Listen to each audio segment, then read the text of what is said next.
Just when we were about to move on from the red 280 SL, I noticed on a test drive there's some clunking underneath, and I figured it might be that I hadn't tightened up something on the suspension when we'd renewed all the front subframe and suspension, but that all seems fine. And I think I've narrowed it down to this mount here, which is, I believe, knackered.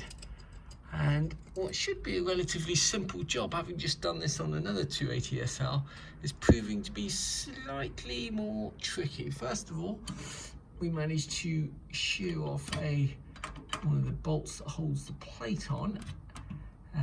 So we might have to end up drilling that out, which is a bit of a nightmare. And secondly, the nut that holds this support on is completely rusted solid, so I'm not quite sure how we're going to get that off.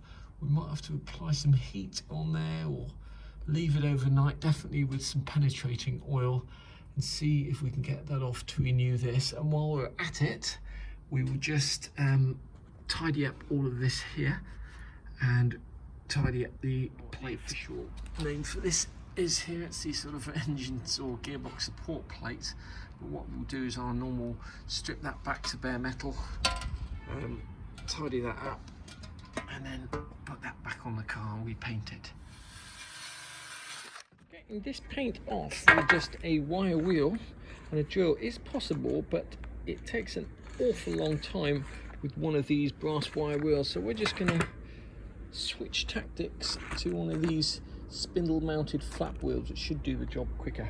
See that these are much more aggressive, which is fine because we're taking this back to bare metal, but you really would want to be careful what you use these things on, because they take stuff off very quickly.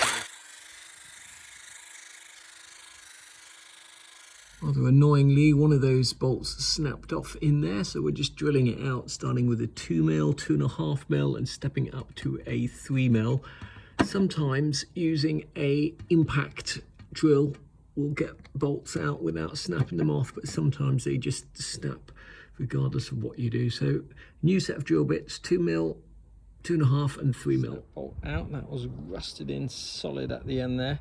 We actually used heat in the end and a set of mole grips on the end of it, and just lots and lots of lube, winding it back and forwards, back and forwards, back and forwards. But that got that out, and we can get on with the rest of the job now. Transmission mount is completely seized. What I'm going to try and do to get it off is using this special slog wrench, it's called. It's a 19mm ring slog wrench, and it's designed to be bashed on the back with a hammer. I'm going to slide that over there and hopefully be able to just bash that with a hammer to get it off. One-handed is going to be pretty tricky.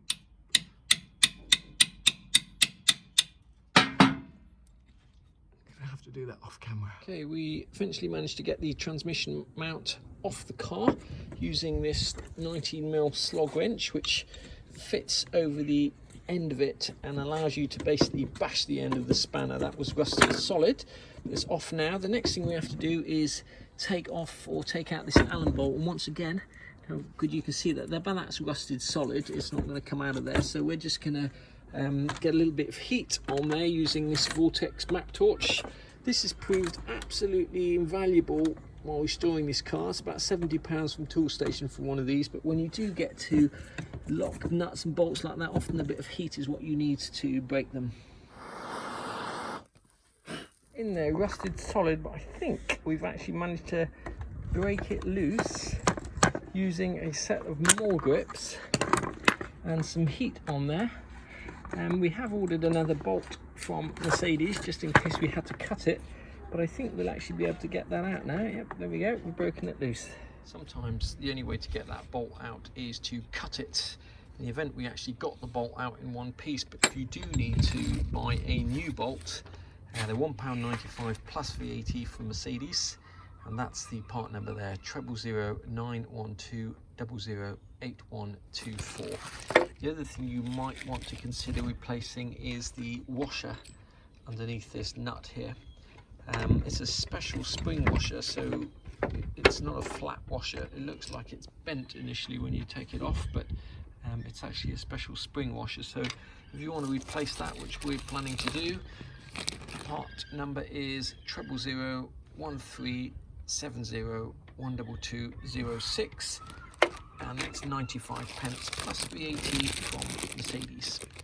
This bit here we're going to have to save, so we're just going to get a wire wheel on that, all the rust off it, and we're just going to give it a couple of coats of Eastwood rust encapsulator, and then we'll go over that with some Eastwood chassis black, put that back on the car. There's a couple of coats of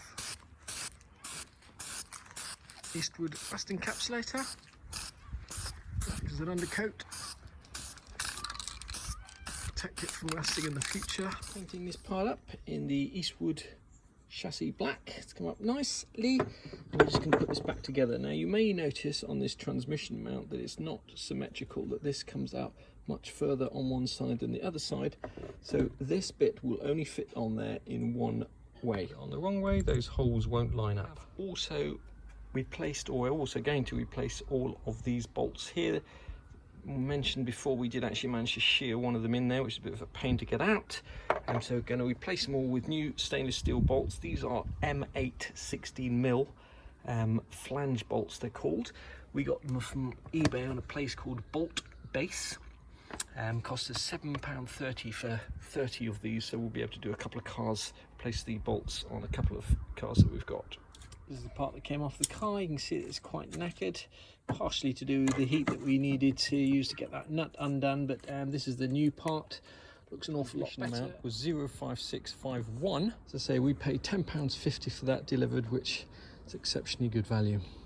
You can pay anywhere between £25 and £75 for them. Make sure you do get the right transmission mount for your car, because there are several similar ones that look the same, and when you take the part off your car, you may find a part number on there, and you may find that the Febby part number is slightly different to the one we gave you. But basically, the money we save not buying that from Mercedes or even the SL shop means that we can easily afford to replace all of these bolts and stuff with new bolts. It's not expensive, and it's definitely worthwhile, even though you won't necessarily see those parts. Stripping all the old paint and rust off this by hand, I actually decided in the end to give this to the powder coaters to give it proper sandblasting and powder coat it, because this bit does get an enormous amount of wear and tear and stone chips under the car, and I just kind of figured it would be a better more protected finish. Plus there's some really difficult bits to get in here if you haven't got a sandblaster. So we're ready to put this back on the car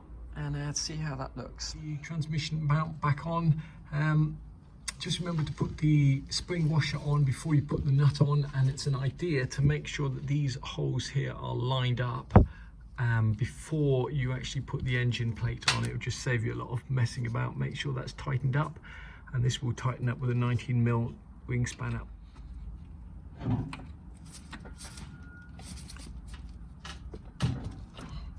It's pretty tight. It's up slightly. Start off just with 4 of the bolts in, and then we're going to tighten them in a crisscross pattern and make sure that these bolts here are aligned before you start tightening anything up. The new transmission mount have got a spring washer there, and then they've got this thick spacer here. Probably should have cleaned those up before putting them back in, but it's easy with hindsight. Bolts here to 25 Newton meters using this little digital torque wrench. A lot better than it did before. All we've got to do now is put on the heat shield, put the exhaust back on, and that's job removing this heat shield. It's just as quick to take it off. It's held on by these 3 small hex screws here. On the transmission mount for this car, the next thing we're going to do, I think, is going to sort out the speaker clips, the speaker wiring, and see if we can get the stereo working in this car. We paid £10.80 for the transmission mount from these guys here, which are JD Motorsport on eBay. The slog wrench cost us £6.50, and the bolts we got from Bolt Base, we actually got twice as many as we need because we've got 2 cars to do. It cost us £7.30.